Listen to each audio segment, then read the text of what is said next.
Monday night, as you know, we were called to Waverly Street, and there we found a young man that was shot several times. He was pronounced dead at the scene by Providence Rescue. We started working that case right away. Lieutenant O'Brien led the investigation. We had, through witnesses, through information, through a lot of hard street walking and knocking on doors, we were able to come up with a suspect.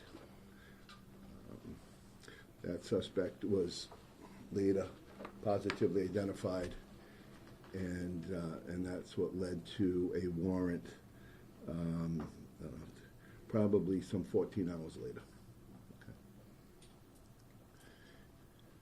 As we started our search for this suspect, whose name I've already given you, we had found through information that he had fled the state. We started tracking him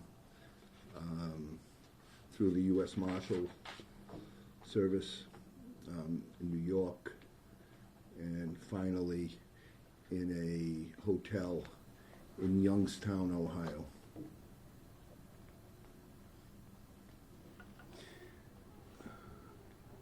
And that was mid-morning when he was apprehended by the U.S. Marshals. Today? Yes. Okay. In Youngstown. In Youngstown. All right.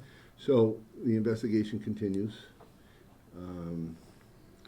and we believe it started may have started over an argument between the victim and the suspect.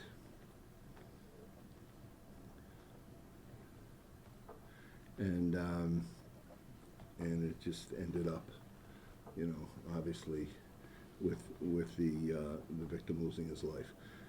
So Lieutenant O'Brien now is going to inform you on what's next and what we have to do now that we have our murder suspect in Youngstown, Ohio. Can you tell us the manner of death and was it shot?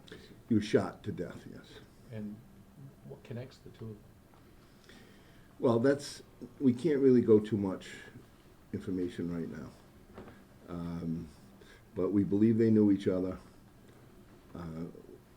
We also believe there was hard feelings between the two of them, which caused a verbal argument that ended up in this altercation with the gun.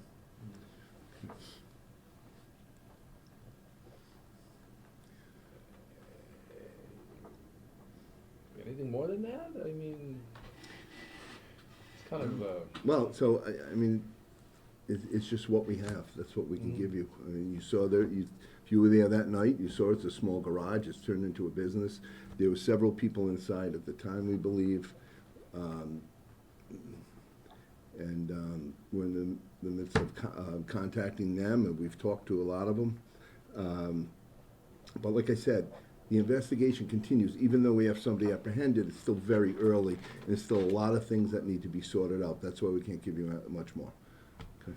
Was it garage-related, drug-related, anything? That's something we're not going to put out there right now.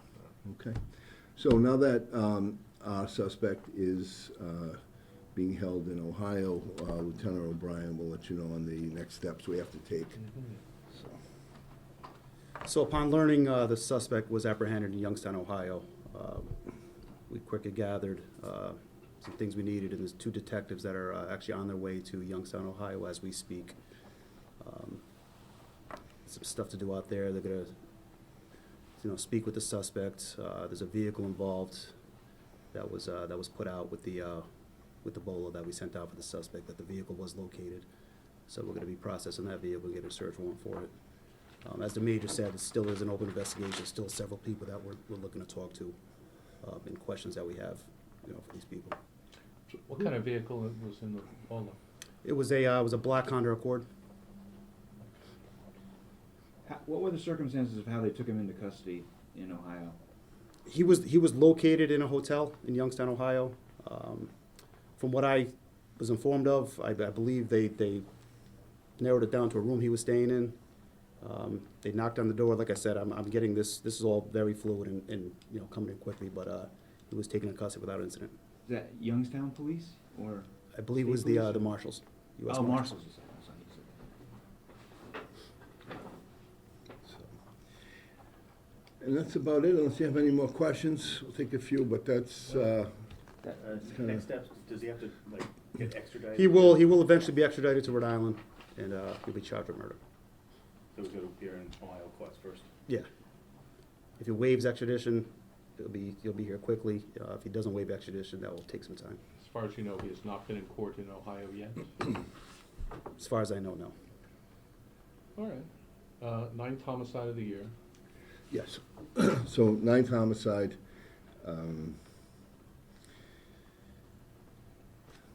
I mean, it's a low rate. I hate to say that when we've just lost somebody, because it doesn't make any sense to say, oh, we've got such a low rate when one family's out there grieving, a loved one. So, it is the 9th, and like I said, we'll do everything we can, which is taking over 200 and some odd guns off the street to try and prevent a 10th one. Spoken to Mr. De La Rosa's family? Lieutenant O'Brien has. I take it that they've not taken it well.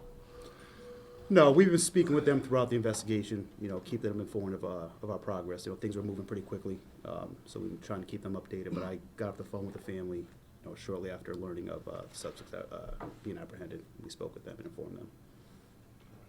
Also, I'd like to thank the detectives, Mr. O'Brien. They did a great job, and they just moved so fast and quick and got the information we needed to get this person in custody. So, and Sergeant Timothy McGann, Detective Harrison Northrop, and Detective Kevin Costner is the team working on this murder. As far as the marshals go, I don't know if you're aware, how they tracked him. Was it phone use? Was it credit cards? Or do you have any sense of? We never give that out. You never give that out, but you do know.